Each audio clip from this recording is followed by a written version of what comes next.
vamos a terminar la unidad 6, lo que tiene relación con el desarrollo de ecuaciones diferenciales, y les voy a mostrar unos casos de uso sobre lo que es el procesamiento, de alguna manera, con métodos de discretización, el desarrollo de las soluciones de ecuaciones diferenciales.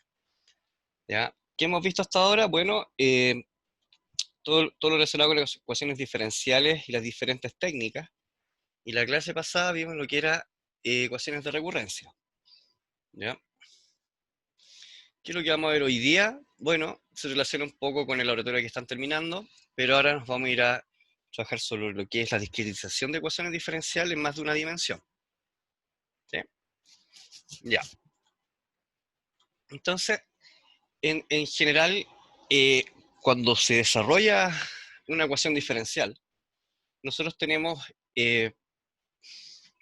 un dominio del problema, ya que es el dominio físico, en este sentido, sobre qué problema está siendo representado en la ecuación diferencial. Entonces, uno a eso lo comenta, que es el dominio sobre el cual se va a modelar una solución, ¿sí? Y lo otro se relaciona con el problema físico en sí. Esto es más analítico y esto es discreto, ¿sí? Entonces, a partir de la unión de estos dos elementos, ¿ya? Es donde se generan un conjunto de ecuaciones que son las que van a gobernar el problema y tienen que ser resueltos. Entonces, si se fijan, por un lado tenemos la discretización del dominio, que esto puede ser una dimensión, dos dimensiones, etcétera, grillas, volúmenes, ¿sí? Y lo otro es cómo nosotros representamos ese dominio. Entonces ahí aparecen diferentes técnicas, que están las diferencias finitas, que es lo que están ustedes desarrollando en el laboratorio.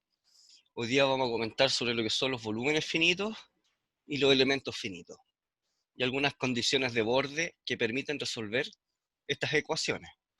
Entonces, cuando uno desarrolla estos pasos, llega a un procedimiento computacional, que es lo que nosotros conocemos como método de solución, o directamente una solución numérica al problema, que principalmente está acá, ¿ya? Entonces, en la imagen que está a la derecha, se muestra un caso de ejemplo de lo que es la distribución del calor, que es esta ecuación que está acá, que lo que está describiendo esta ecuación, que dada una fuente de energía o calor, etcétera, cómo ésta se distribuye por un dominio. Y por lo general, este dominio tiene asociado ciertas diferencias, ¿ya? Que esto en conjunto determinan el gradiente, ¿sí? Asuman que T en este caso puede ser la temperatura, ¿sí? Y lo que está indicando esto es cómo varía la temperatura en un dominio dado una fuente de energía, donde la constante K se relaciona por la conductividad del medio, generalmente, ¿ya? Entonces, uno tiene un problema, ¿sí? Que es el dominio del problema. Acá hay una placa, que esta es como una placa de circuitos, donde hay un procesador, y hay diferentes lugares donde el calor emitido, ¿sí? Por los diferentes componentes se va a distribuir. Eso es lo que más o menos representa el problema. Entonces, acá hay un modelo físico que es muy similar al dominio del problema, pero de alguna manera es donde nosotros queremos resolver la ecuación diferencial. Entonces, uno qué es lo que hace acá, bueno, discretiza el dominio. Acá se está discretizando en función de cuadrados, si se fijan, pero lo importante acá es identificar que aparecen ciertas intersecciones que por lo general se le llaman nodos. Entonces, lo que uno aplica acá, por ejemplo, el caso de diferencias finitas que están utilizando ustedes la están haciendo en una dimensión, o sea, en un trazo. Esto ya estaría en dos dimensiones, ¿sí? Entonces, si esto incluso lo pasamos a cubos, que esta ya sería perdón, en tres dimensiones, lo que uno empieza a calcular acá es las diferencias que existen con cada uno de sus vecinos. Y ahí las técnicas van a variar si ocupan una cara de, por ejemplo, en este caso el cubo, el punto central que aglomera el promedio prácticamente todos los vértices, etcétera. Pero en definitiva, lo que uno va haciendo es cambiar estos dominios y tratar de representarlos de cierta manera en sistemas de ecuaciones, donde lo que uno va a despejar, dependiendo de lo que uno quiera aproximar, pueden ser los vértices o las partes centrales, ¿ya? Entonces, en definitiva, la matriz que se construye, lo que va representando, si ustedes se fijan acá tienen, por ejemplo, el X y el Y, ¿sí? ¿Ya? O más que el X y Y, son posiciones en una matriz que determinan las posiciones de las cuales nosotros vamos a realizar aproximaciones. Por ejemplo, este cuadrado que ustedes ven acá va a estar distribuido sus nodos en estas matrices. Entonces, por ejemplo, esto que representa, bueno, estos son los nodos vecinos a ese cuadrado que está ahí, donde evidentemente este no tiene conexión con el de acá, entonces su relación de este con este es cero. Entonces por eso, cuando uno tiene estos sistemas de ecuaciones y tiene muchos puntos, hay muchos elementos que son cero. Pero en definitiva lo que van representando estos sistemas de ecuaciones es cómo interactúa, por ejemplo, uno de estas zonas, ¿sí? En ese caso el cuadrado, con todas las otras variables. Las incógnitas están acá, que en este caso sería el valor de densidad que existe, ahí está declarado como F, si se fijan, en estos dominios, ¿ya? Y este es el vector de carga, es decir, la fuente inicial, que en el caso de ejemplo del laboratorio es la fuente generatriz de energía o de calor, ¿ya?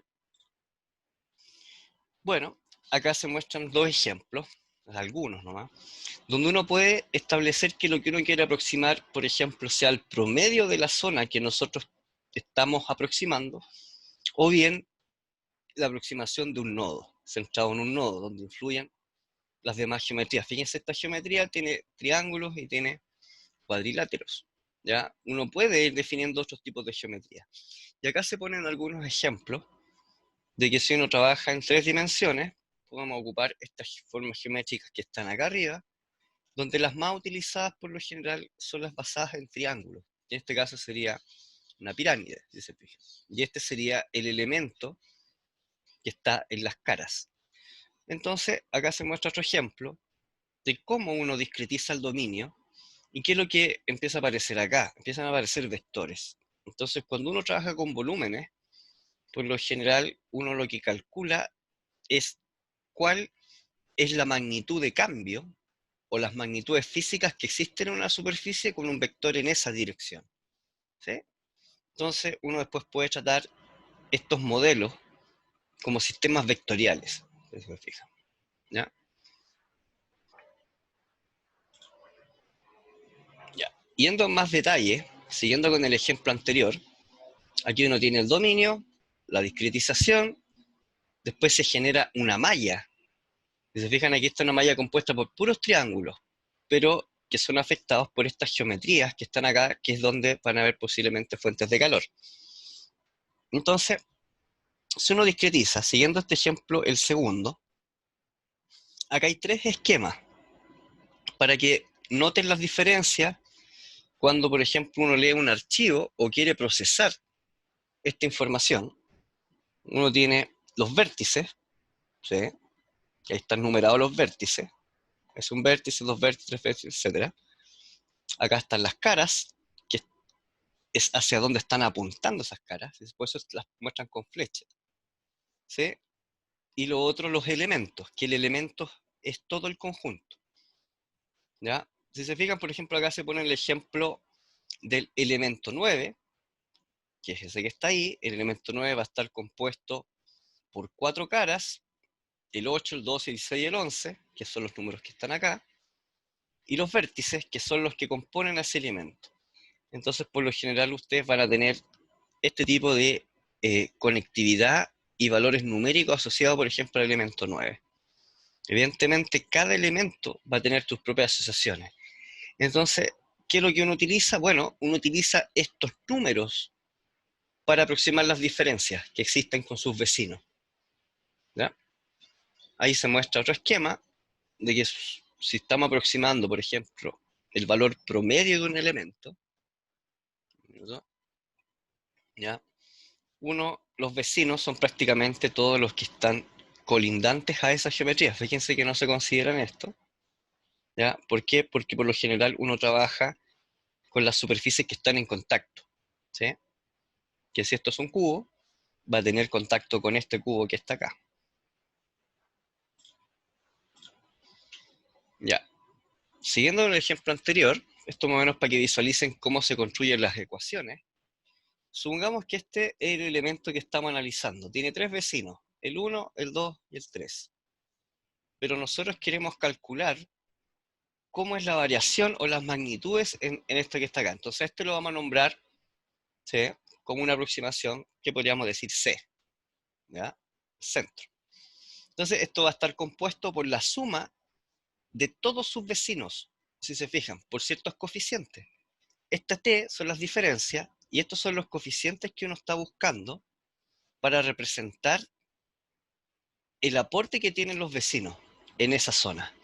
Entonces, si se fijan, acá aparece una expresión lineal, que muchas veces, cuando se hacen los cálculos, estas expresiones lineales pasan a ser polinomios. Entonces, ¿cómo eso se ve representado en la matriz? Por ejemplo, vamos a la ecuación 3, o no 3, mejor el elemento donde está el 3, ¿sí?, que sería C, y es el que estamos buscando. Entonces va a tener ciertos vecinos. Y eso es lo que está representando acá, estos círculos. ¿Cuáles son los nodos vecinos? Esos nodos vecinos operados con el T, que es lo que está acá arriba, va generando estas ecuaciones. Entonces, en definitiva, aquí lo que representa cada ecuación es cómo interaccionan los vecinos con el punto que estoy evaluando en ese lugar. Si se fijan, cuando uno hace, este en la fila, por ejemplo, 3, y este está afectando al elemento 3, sí, mejor dicho, columna 3, el elemento 3. Y esta productoria que aparece acá va a ser igual, ¿sí?, a este vector que está acá, que lo que está indicando este vector es el calor producido en toda esa zona. Entonces, si es el calor producido en toda esa zona, lo que uno quiere es saber cómo se produce el calor en cada uno de esos puntos. Si esos puntos que estamos despejando son vértices, evidentemente uno va a despejar eso que está ahí, los puntitos que están alrededor. ¿Ya? En este caso, el ejemplo era considerando el elemento completo y considerando el elemento central o el promedio o centroide de los valores que lo rodean. ¿Ya? Entonces, esto ustedes ya más o menos los van conociendo y los que han desarrollado el laboratorio se han encontrado con este tipo de ecuaciones, donde el problema lo tienen en los extremos. ¿Por qué? Porque son condiciones iniciales del problema. Otro ejemplo de cómo quedan discretizados estos en las ecuaciones, si se fijan, aquí tengo una geometría, un número hasta 4, donde aquí se comentan cuáles son las geometrías vecinas. El 1 tengo el 2 y el 3, en el 2 el 1, el 3 y el 4, que es lo que está apareciendo acá. Y así sucesivamente. ¿Y cómo esto quedaría expresado en la matriz? Bueno, el elemento 1 está conectado con el 2 y con el 3. El elemento 2 con el 1, el 3 y el 4. El 3 con el 1, el 2 y el 4 y así sucesivamente. Entonces, cuando ustedes miren estas matrices, lo que están viendo en esta matriz, que se le suele llamar matriz de rigidez, matriz estructural, matriz que describe de alguna manera la geometría, ¿ya? Y este se le llama, por ejemplo, vector de cargas, y este es el vector de incógnitas, ¿ya? Entonces, si ustedes visualizan eso, al final es un sistema de ecuaciones, ¿ya? Ya. Aplicando un poco matemática, supongamos que esta es la ecuación. Es muy parecida a la que están trabajando, pero esta es una ecuación general que se aplica a los fluidos. Por eso es tan relevante y aparece tantas veces. Porque se aplica a energía, se aplica a fluidos, se aplica a magnetismo en algunos casos, etc. Entonces, cuando uno quiere resolver esto, ¿qué es lo que hace? Como vamos a estar en dos dimensiones, se integra dos veces y va a quedar esta expresión. Por simplicidad matemática, a veces esta expresión toma otra forma, que la veremos un poquito más adelante. Pero aquí lo que me interesa que observen de acá es cómo se relacionan de alguna manera las aproximaciones con sus vecinos y cómo son sus cálculos numéricos. Esta es la representación de la ecuación diferencial.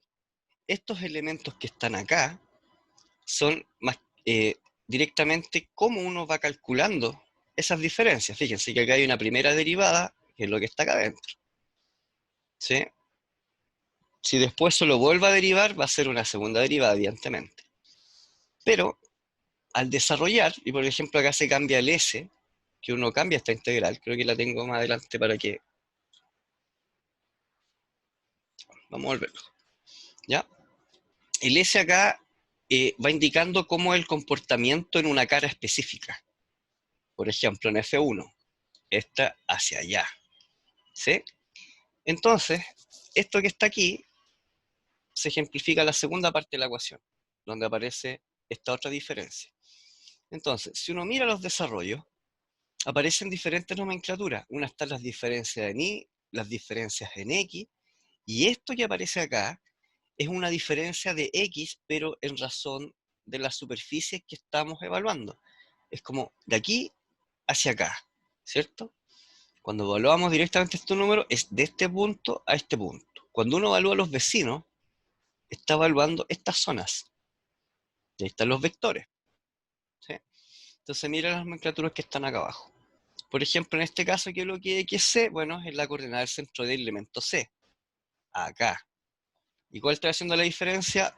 Con la diferencia del centro del otro elemento. Recuerden que acá lo que estamos viendo es la técnica de volúmenes finitos. Y lo que hace volúmenes finitos es tratar de estimar cuánto es lo que aporta cada uno de esos volúmenes. Entonces, por eso en este caso se está utilizando el centro. ¿Ya?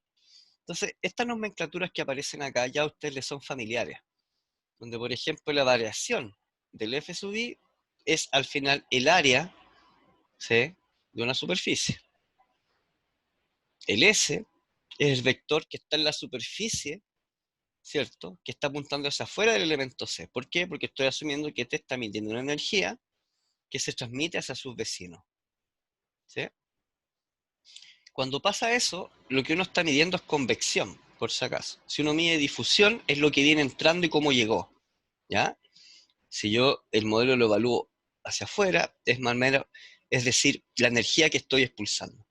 Si se fijan en los modelos que ustedes tienen, aparece un signo negativo. ¿Por qué? Porque es lo que está emitiendo la fuente hacia afuera. ¿Cuánto está perdiendo de energía? Ahora, si esa energía es constante, fíjense que si bien va a perder energía hacia afuera, en el interior sigue manteniendo constante esa energía. Físicamente eso no es muy posible, pero para resolverlo matemáticamente uno puede asumir esas condiciones. ¿Ya? Y por ejemplo, acá está el gradiente de T, que en este caso sería la temperatura, ¿sí?, del centroide específico. Entonces, ¿qué les muestro acá? En definitiva, si bien uno cambia o agrega más dimensión al problema, las técnicas son las mismas que se aplican cuando se desarrollan en una dimensión, ¿sí?, las ecuaciones diferenciales con el método, por ejemplo, diferencias finitas. Entonces, por lo general lo que uno tiene que observar es cómo se desarrollan y cómo se generan las formulaciones, pero siempre están asociados a sus vecinos, ¿ya? A cómo voy a evaluar sobre los vecinos. Entonces, esto visto como matriz, el mismo caso anterior, las matrices se empiezan a construir en base a sus vecinos. Todo el resto van a ser ceros, ¿ya? Entonces, evidentemente, una geometría o un dominio discretizado con mucha resolución, estas van a ser altamente dispersas, donde ya saben que, por ejemplo, el método LSQR es muy eficiente para resolver ese tipo de ecuaciones, ¿ya? Ya viéndolo de otra manera, esta ya es la ecuación general de lo que es fluido, dinámica de fluido, donde ahí está el término de la convección que les comentaba. Y si uno, por ejemplo, agrega condiciones en el camino, que va a haber, por ejemplo, difusión dentro de esta ecuación, ¿qué significa igual la diferencia? Una función convectiva de alguna manera, es que aquí está el ejemplo. Fíjense, la difusión se modela como el viaje de las partículas hacia otras. En cambio, la convección se modela sobre cuánto es lo que estoy aportando hacia el elemento vecino. Entonces uno va a encontrar que las ecuaciones diferenciales a veces uno las modela como difusión o como transferencia de energía. Entonces esto convección es transferencia de energía, esto es el viaje de las partículas en un medio, ¿ya? Y si vamos a materias un poco más profundas en el sentido de la física, por ejemplo, al poder modelar las subpartículas, por ejemplo, como partícula o onda, Si uno la asume como partícula, utiliza difusión. Si lo utiliza como onda, como agrega valor energética, la puede trabajar como convección. Pero eso no implica que uno pueda mezclar las técnicas. Pero este dibujo más o menos es bien ejemplificador para cuando ustedes desarrollen una ecuación diferencial. ¿Qué es lo que uno está buscando? En definitiva, al desarrollar la matemática, aparece esta formulación que están acá abajo. Y fíjense que el BC es el volumen, ¿cierto?, que va a existir en una zona C. El volumen se puede asociar a la magnitud física, midiendo partículas, midiendo calor, midiendo masa, etc. Pero este elemento, si se fijan, lo puedo representar de alguna manera como las variaciones, todas las variaciones que existen en este dominio, que podrían ser todas las variaciones que existen en cada vértice o en cada cara, si lo ven así, ¿ya? Y eso, si yo quiero saber la energía total o el volumen total que me está emitiendo esto que está acá, se puede representar como esta ecuación que está acá abajo. Que si se fijan, esta es la integral, ¿sí?, sobre todo este dominio, donde aparece esta variable, que esta variable es cuánto vale en cada uno de esos puntos. Y como estoy dividiendo, si se fijan, por el perímetro, si lo ven así, o el área promedio, ¿ya? Lo que está diciendo esto es cuánto es el promedio que están teniendo estos valores en C. Entonces, en definitiva, las incógnitas aquí pasan a ser esta que está acá, ¿ya? Esa es la forma como se discretiza. Ahora, esto, ¿cómo ustedes lo discretizan? Bueno, esto se transforma en polinomios, donde cada polinomio representa una superficie, y al separar las variables y resolver, uno va a encontrar los valores de los puntos. Visto de otra manera, es lo que está representado acá, si se fijan. Donde está el promedio, ¿cierto? Y al final, mis incógnitas pasan a ser estas funciones. Entonces aquí ya tengo un sistema de ecuaciones solo para calcular en este valor C. Bueno, como estos son todos vecinos con los demás, es así como se van construyendo estos sistemas, ¿no? Ya. Acá ya una nomenclatura algebraica más conocida por ustedes, cuando estuvimos viendo las ecuaciones de recurrencia, incluso un poco más atrás, los métodos como Runge-Kutta, ¿sí?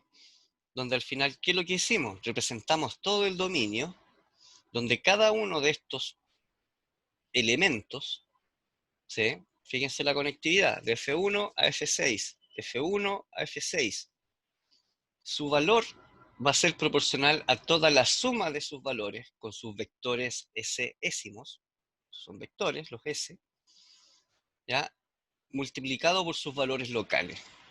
Estas son las incógnitas por lo general, ¿ya? Y esta es la representación. Si retrocedemos más en la materia, si recuerdan mínimos cuadrados, uno representaba una función con una función exponencial, y esta era la función base.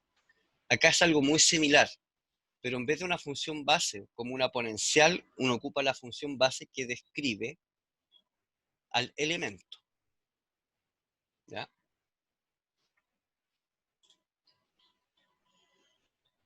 Acá ya un poco ya de cálculo numérico, pues se fijan, donde aparecen los cálculos de diferencia, donde aquí ya aparece un ejemplo en 2 dimensiones. Y hay unos cálculos de ejemplo de cómo es la conectividad con sus vecinos, ¿sí? Acá es negativo porque viene de esa zona, este es positivo porque está en la zona positiva, si se fijan, ¿ya? En definitiva, el gradiente de una posición es lo que está escrito acá, que es puros cálculos numéricos. Si estos los desconocemos, son incógnitas del sistema. Si se conocen, bueno, prácticamente uno tiene resuelto el problema y lo que vendría ahora es graficar. Ahí ya un ejemplo en más detalle. Esta presentación ya la subí al USAS virtual, para que la puedan observar. Ya casi se fijan, aquí están las incógnitas. ¿Qué es lo que se fue construyendo a partir de las diferencias? ¿Sí? Estos son los coeficientes que van acompañando a la expresión. Y estas son el valor de carga. Aquí está igualado a esa ecuación. En otras palabras, la multiplicación de esta fila por esta columna me está indicando si yo conozco este valor, esta multiplicación con esto debería ser igual. Como desconozco esto, al resolver el sistema me va a decir puntualmente cuánto vale cada uno de esos phi sub n, ¿sí? O teta n.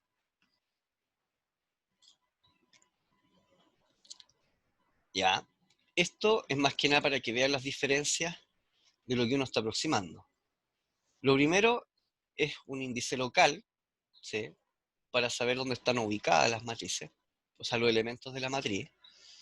El segundo es un índice global, porque esto es particular a cada zona. Si esto yo hago un zoom, tengo una geometría muy grande. Entonces, esto es particular a cada zona. Entonces, los I, J, que es lo que está indicando, que son, pueden variar en el algoritmo. En el sentido, o mejor dicho, son índices locales. ¿En qué sentido? El I puede estar aquí del 1 al 3 o del 0 al 2 siempre. Pero este no va del 0 al 2 porque este está subiendo la geometría global. Y esto ya es una nomenclatura que se usa para discretizar de alguna manera el indexamiento. ¿En qué sentido? ¿Qué serviría? Supongamos que tengo dos fuentes de calor diferentes y quisiera identificarlas. Una podría llamarle fuentes A y otra fuentes B. Entonces, cuando generan los gráficos, generan resultados, es fácilmente identificable a cuál corresponden esos elementos. Aquí por lo general se utilizan estructuras secundarias como los maps o bien clases de objetos geométricos, donde una clase puede corresponder a un tipo de materia y la otra a otro tipo de materia. Me refiero a su densidad, difusión, etc. ¿Ya? En resumen, uno tiene una geometría, ¿ya?, que está representada por lo general en 3 dimensiones, donde el valor de uno de esos elementos, ¿ya? Si se fijan aquí, bueno, asume que es XG, pero fíjense, son diferentes a ese que está ahí. Estoy asumiendo una geometría, y esto no va a ser más que la suma de todos sus elementos internos en promedio. En otras palabras, el valor total que representa esta geometría a nivel energético va a ser la suma de todos sus valores que están en los lados, dividido por la cantidad de veces o la cantidad de caras que tiene esa geometría. Y es lo que está representado ahí. ¿Ya? Bueno, acá otros ejemplos en relación a los triángulos, que aquí, por ejemplo, hay una forma geométrica de un tetraedro, triángulo, claro. Y al evaluar una cara, prácticamente, uno solamente evalúa algunos puntos, o esos puntos que están acá. Entonces, los cálculos, en definitiva, si bien parecen cálculos un poco monstruosos, en definitiva se traducen en cálculos súper simples para cada geometría. ¿Ya? Y eso más o menos lo que quería mostrar con esta ecuación, que es lo mismo que la anterior, pero ahora subiendo que cada x sub i es el cálculo de uno de esos lados, y se suman todos. Para el caso lineal, que es como lo que están haciendo ustedes ahora, prácticamente el problema, ustedes están aproximando cuánto vale cada uno de los nodos vértices. Si se ocupan el teorema central del límite, ustedes están ocupando los valores medios, entonces el valor que existe entre esta y esta, por eso el centro, ¿ya? Pero en definitiva lo que están ustedes resolviendo es una ecuación diferencial ordinaria de una dimensión, muy similar a esto que está acá. Ya. ¿Una duda hasta ahora antes de pasar con el ejemplo caso de uso? ¿No? Ya. Como ejemplo, yo les puse el trabajo que está en el sitio, que es la aplicación directa de la solución de una ecuación diferencial del transporte de la luz. Ya. ¿De dónde viene el resolver esa ecuación? Bueno, deriva de lo que es imagen molecular, que es una disciplina de alguna manera de diagnóstico en vivo que deriva de la medicina nuclear. ¿Y qué es lo que es la imagen molecular? Bueno, ustedes conocen lo que es la resonancia magnética, etc. Y la idea es a través de pistas que dan las moléculas poder generar las imágenes, ¿ya? Es un tipo de imagen biomédica muy utilizada hoy en día porque uno puede ver a tiempo real la evolución de un fármaco, cómo está ubicado un tumor, etc. Ahora, estas imágenes, por ejemplo, esta de acá arriba es de resonancia magnética.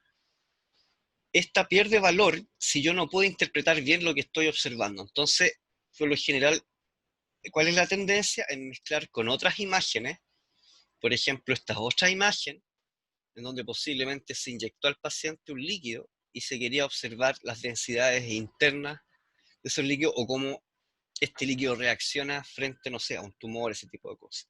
Entonces, al mezclar estas imágenes, o bien puede ser un EGG también, electroencefalograma, uno puede tener un mapa más real del comportamiento, o mejor dicho, a tiempo real o funcional, en este caso del cerebro.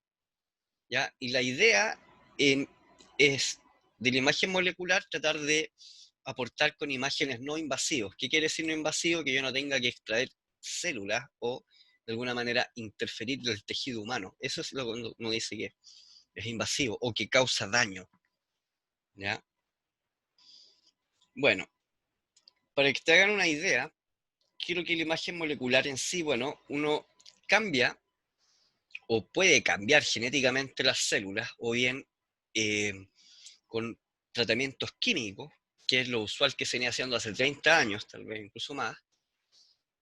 Cuando usted o alguien tiene cáncer, por ejemplo, le hacen una gamografía. Las gamografías, ¿qué es lo que hacen en sí? Bueno, se emiten isótopos radioactivos que produzcan una reacción química, por ejemplo, con un tumor. Entonces, cuando se tiran rayos nucleares, por ejemplo, rayos gamma, se van a activar estas zonas y esto va a emitir otros rayos en otras frecuencias. Entonces uno captura a través de los escáneres cómo van llegando esos rayos. Por lo general se aplica la transformada inversa de Fourier para generar imágenes. ¿Cuál es el problema de las gamografías en particular? Que al emitir esta radiación, de alguna manera destruyen biológicamente algunas células. Y eso es lo que causa que mucha gente de alguna manera tiende a tener efectos secundarios en los tratamientos clínicos que ocupan radioterapia. O el mismo efecto cuando alguien está expuesto mucho a la radiación, es lo que sucede. Se destruyen o de alguna manera mutan las moléculas de las células. Entonces, esos son exámenes invasivos. Ya.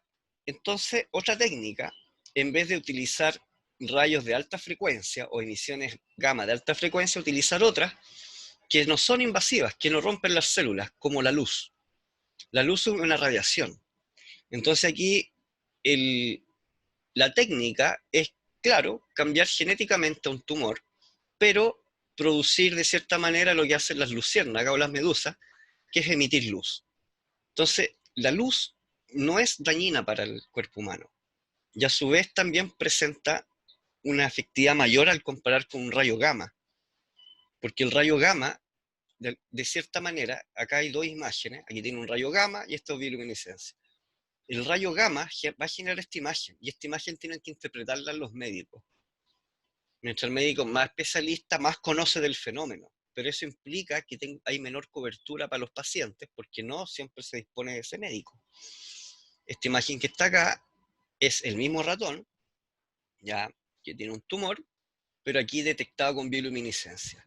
El saber las densidades de un tumor y la ubicación permite tener diagnósticos más efectivos. Entonces, una forma de abordar este problema es de alguna manera calcular la ecuación diferencial de la luz, pero su inversa. Si ustedes se fijan, acá hay un dispositivo que rodea a la piel. Esto tiene puras fibras ópticas. Entonces lo que detecta es la luz, acompañado con otro que acá estamos en el dispositivo. Si uno acompaña una imagen de resonancia magnética, por ejemplo, con estas técnicas, uno podría, solo leyendo el borde y teniendo la imagen de resonancia magnética, que la resonancia magnética me genera la geometría, uno podría saber con mayor exactitud cuál es la densidad de un tumor y su ubicación, sin necesidad de hacer una biopsia. Entonces, fijan, hacer una biopsia implica cortar tejido, etc. Entonces, para resolver este problema, lo primero que hay que hacer es resolver la ecuación diferencial del transporte de la luz bajo ciertas condiciones. Y esas condiciones son la geometría y, a su vez, cómo están distribuidos los tejidos. Bueno, entonces aquí aparece la ecuación del transporte de la luz en materia biológica, que una forma de aproximarlo es con la ecuación de la transferencia de la radiación, porque recuerden que la luz emite una radiación. ¿Qué es lo que representa esta ecuación? Bueno, el lado derecho indica dónde está una fuente de fotones, ¿cierto? Donde esto que aparece acá es la probabilidad de dispersión en una dirección X. Acá aparece una variable estocástica. ¿Por qué? Porque uno no puede de alguna manera medir cómo es el recorrido de un fotón en particular, pero sí de millones. Entonces, como hablamos de millones, uno puede hablar de una probabilidad. Entonces, para que lo vean de forma general, la parte derecha está asociada a una fuente de radiación. Entonces, esta fuente podría perfectamente estar ubicada en R, que R es el centro del tumor. SS' es la dirección como salen las partículas y T el tiempo T.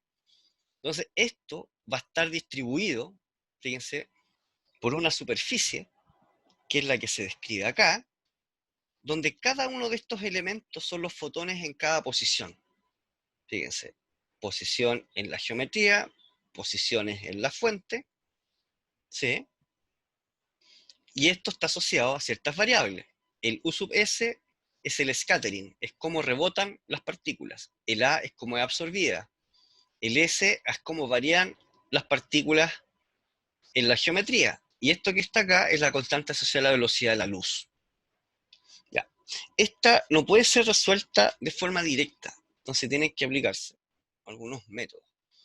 Y aquí, si bien van a ver ciertas matemáticas, uno puede cambiar esta representación, ¿sí? Y aproximarla, por ejemplo, en el caso con la difusión. Recuerden, la otra era convección, acá la vamos a aproximar con la difusión.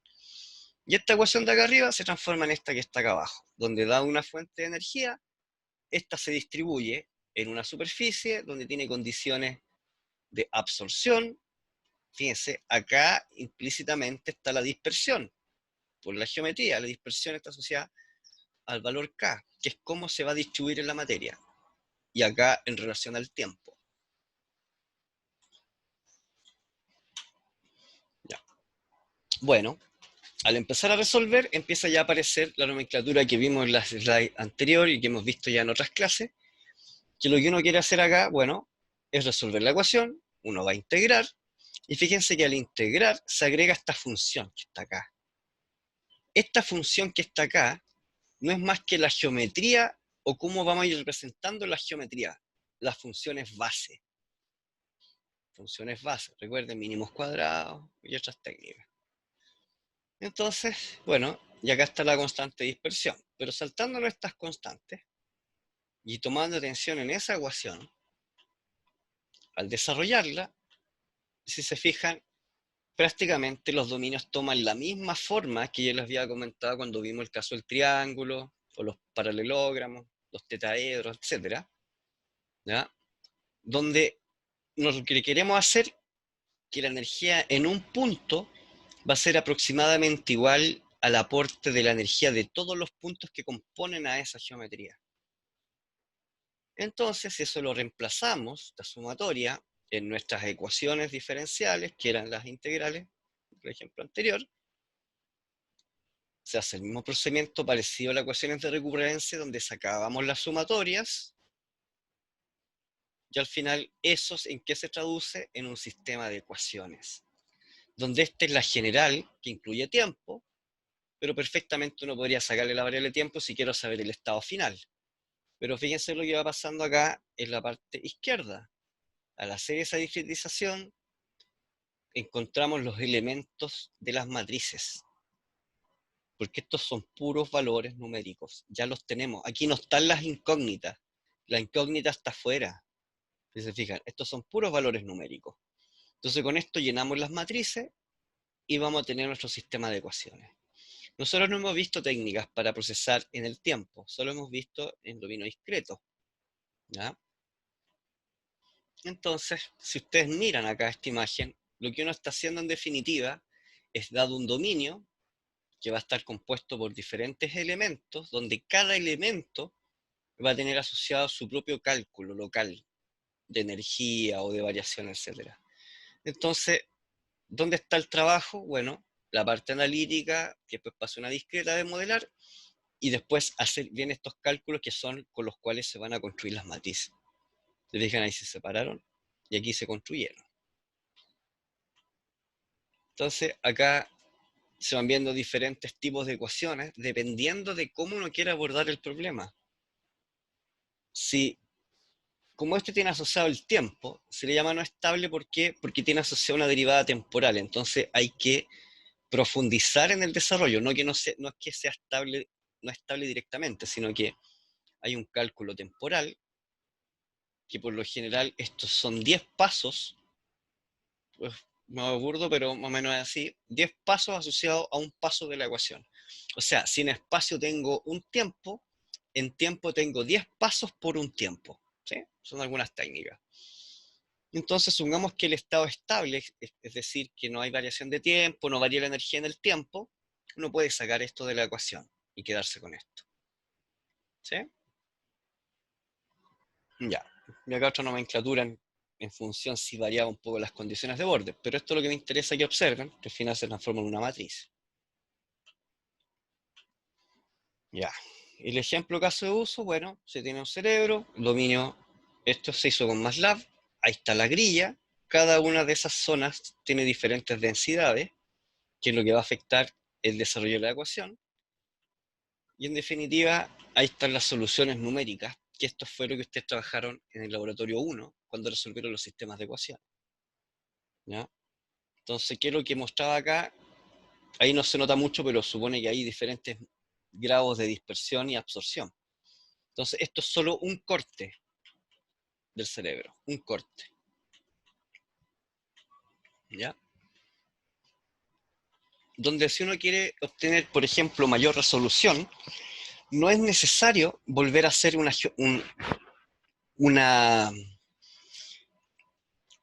mejor dicho, aumentar la cantidad de elementos que están definidos en la geometría. Recuerden, la geometría es esta que está acá. Dependiendo de la cantidad de elementos que ustedes van a tener, es el tamaño del sistema de ecuaciones. Supongamos que aquí hubieran 5.000 ecuaciones. Si uno quisiera mayor resolución en este sentido, a veces no es necesario aumentar la cantidad de triángulos, porque eso me va a aumentar de forma prácticamente exponencial el tiempo de resolución del sistema de ecuaciones. Entonces, otra técnica es dada una escala, que esta escala ya está en milímetros, y por ejemplo a nivel médico, uno no va a sacar un tumor que mida menos de 1 milímetro.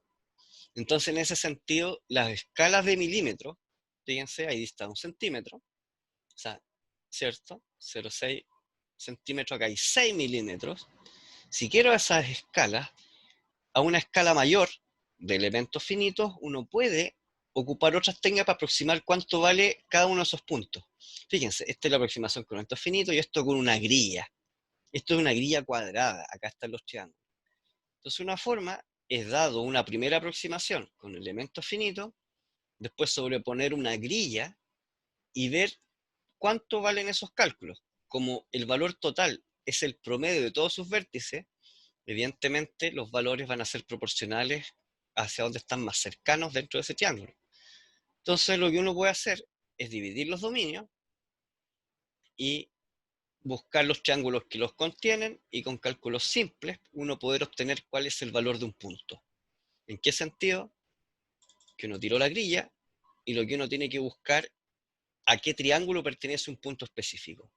Cuando lo encuentro, de alguna manera hago esa evaluación. Bueno, como resultado numérico que no está acá, un proceso que tomaba 5 horas se bajó a 14 minutos con una resolución más o menos como la que estaban viendo en la figura anterior.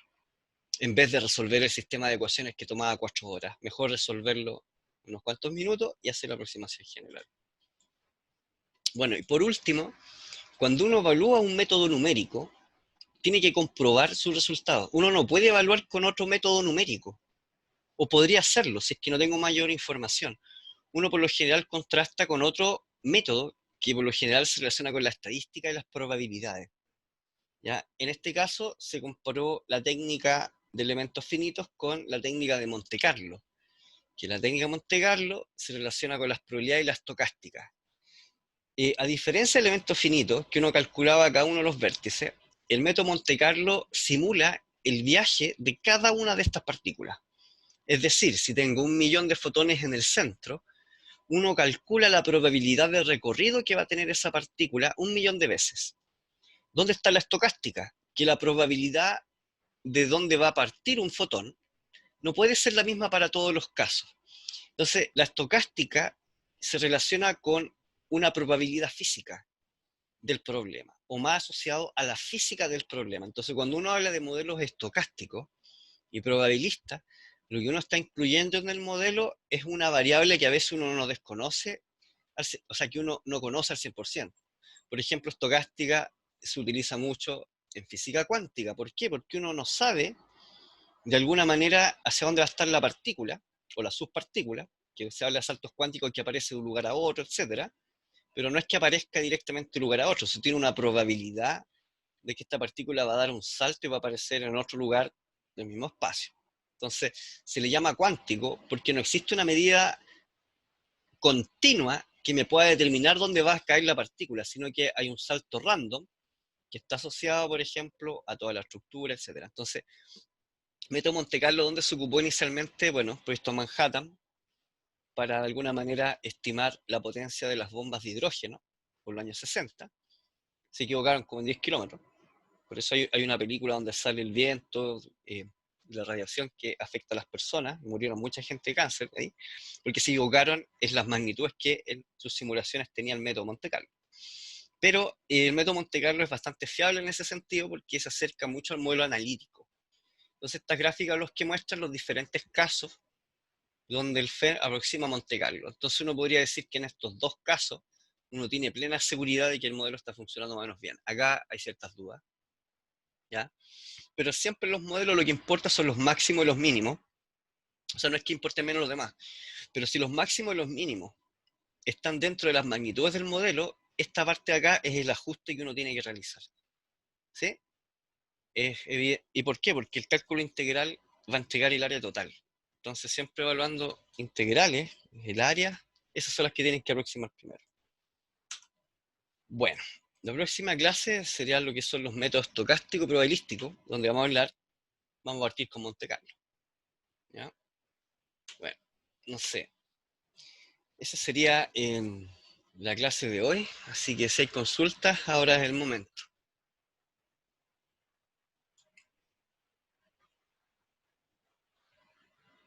Ya, al parecer no hay consultas de esta presentación. Consultas del lab que tienen algunos. Te dije que hoy día me preguntaran. Respondí la mayoría de los correos. Ya. Kevin, pregunta, micrófono abierto.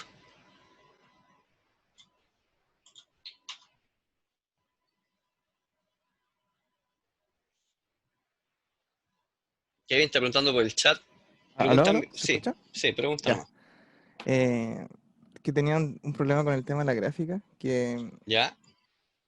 no lograba, o sea, como que grafiqué la temperatura por el tema de los cilindros, pero no logré hacer eso de la difusión, que se viera el tema como del traspaso de la temperatura, que en el centro estuviera más concentrado y afuera ya estuviera un poco más frío. Ya. Referente a eso, a algunos yo le había enviado por correo unas tips, donde, no sé si están viendo la imagen de fondo, me dicen que sí, si es que la ven, estoy mostrando Sí, usas sí, virtual, donde les dejé un sí, profe. código, ¿sí? ¿Se Sí ve? se ve. Ya. Donde está el caso, un ejemplo de MATLAB que puede graficar esta función, ¿ya? Donde en definitiva el código que ustedes van a ver es este que está aquí. Esta otra estrategia, que una vez la subió un compañero a ustedes, pero les va a servir para menos poder realizar una gráfica alternativa, porque hasta ahora yo le había dado las tips de cómo graficar con un cilindro, pero por ejemplo, ¿esto qué es lo que hace? Te digan, genera una gráfica, yo coloqué valores aleatorios, pero si se dan cuenta, expresa lo que es la difusión de calor. Recuerden que en el problema que ustedes tienen es difusión del calor, el centro es donde contiene la mayor temperatura y el borde es la menor. Ustedes dan la condición del borde y la del centro.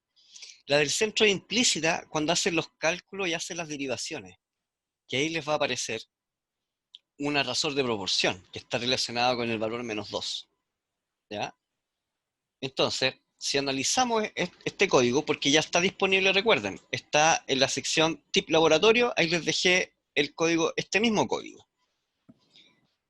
Y utilicé unos valores de alguna manera aleatorio, fíjense, es un radio de 0 a 1, y estos z son algunos valores dados para la función, solamente para poder generar una matriz, ¿ya?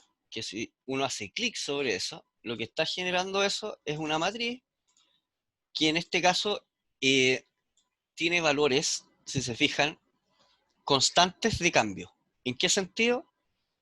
El R es la geometría, entonces esto nos sirve de mucho porque es el radio, a tantos radios.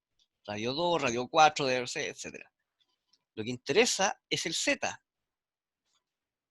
porque el Z es cómo están variando los valores. ¿Ya se fijan?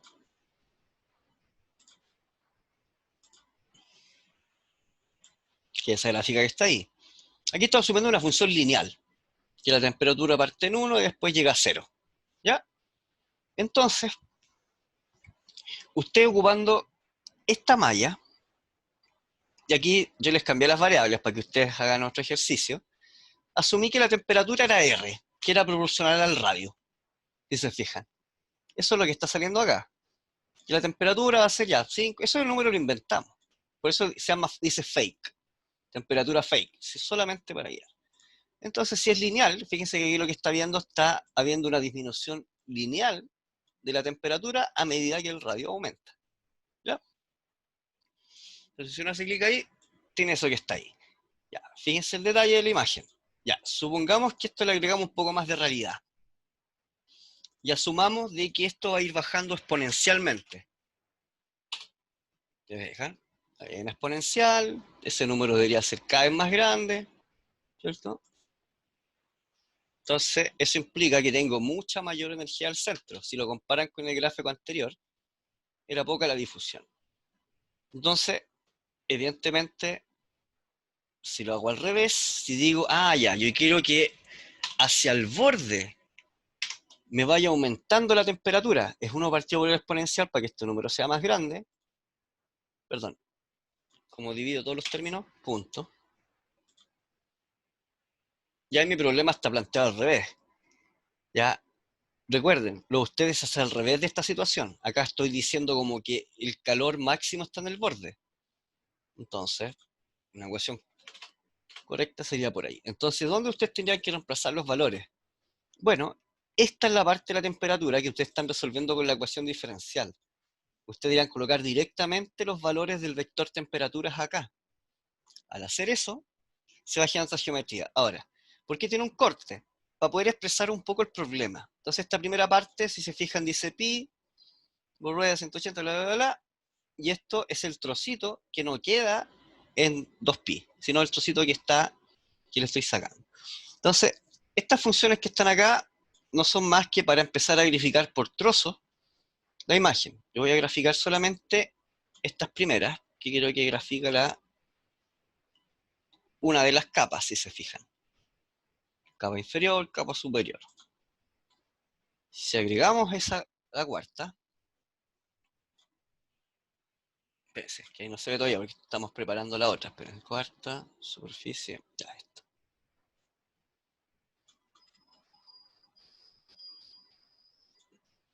Es que ahí está todo al final.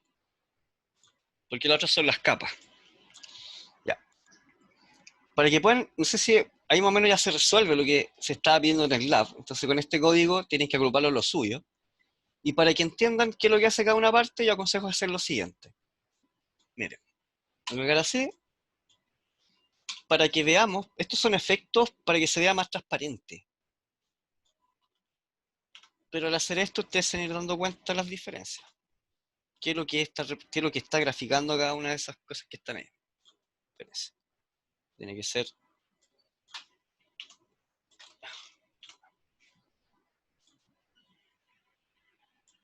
¿ya? Entonces, si se fijan, esta última es la cara que rodea al cilindro, con el último valor. Estas son las caras que están acá. Y estas de acá arriba son las de la circunferencia. Entonces, pueden utilizar esto sin mayor problema, para que ustedes puedan más o menos ir visualizando un poco sus resultados. Ahora, si ocuparon otra técnica, no hay ningún problema. Si lo que ustedes tienen que hacer es mostrar cómo es la difusión en un cilindro. Fíjense que esto puede ser por capas, o los mismos cilindros que tenían ustedes, que eran varios, diferentes colores, etc. ¿Ya? No sé si eso resuelve un poco tu duda. Yo creo que ocupando el código te va más o menos a ayudar a resolver lo que preguntaste.